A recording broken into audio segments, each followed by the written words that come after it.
I'm looking at the best bosses in all of gaming and ranking them to determine the ultimate boss, so let me know your suggestions down below. Today, in honor of the impending release of Metroid 4, let's take a look at the brains behind the operation in a true classic, Super Metroid. What makes Mother Brain interesting in this game specifically is that she plays heavily on your knowledge of the original. In that game, Mother Brain was waiting for Samus deep in Turian, guarded by a swarm of murderous Metroids. Once you fight past them and enter your chamber, you have to work her way through protective barriers while dodging danger to even confront her. Once you do though, she isn't very threatening herself. She's just a brain in a jar after all. You can dodge the bullets long enough to pump her full of missiles, she'll go down. But this isn't the fight I'm ranking today, so let's flash forward to Super Metroid. Here, everything is pretty much the same, just with the improved power of the Super Nintendo. We fight our way through Metroids, break through the barriers, and unload missiles into Mother Brain's jar. The contrast between these two fights is striking. Samus is so much stronger this time, more agile and armed with super missiles. This time, though, there's a twist.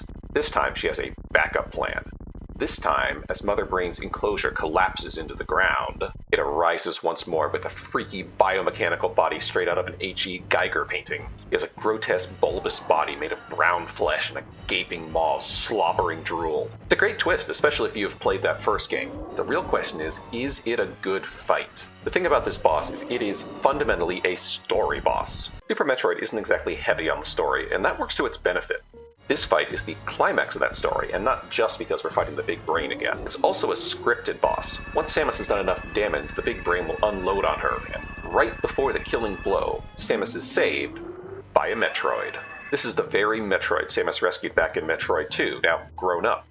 If you play all three games in order, it makes for a solid trilogy with a strong payoff here that actually managed to be moving.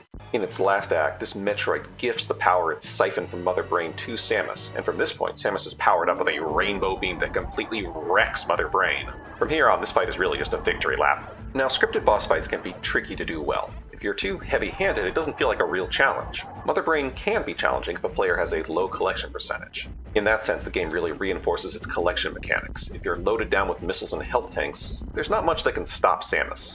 At max power, you can pretty much just tank the damage and pump missiles into her and you'll be fine. What we have is a boss that is not especially difficult, but does have strong storytelling, and conveyed entirely through the mechanics of the game. Does that make it a good one? Well, that's something I'm going to be looking at as I get deeper into this series and consider harder bosses. Does hard automatically equal good? I tend to think not, but we'll see as we move forward. For now, I need to add Mother Brain to the list. So, how high can she make it? Definitely into the top half, but she isn't getting any higher than King Bowser.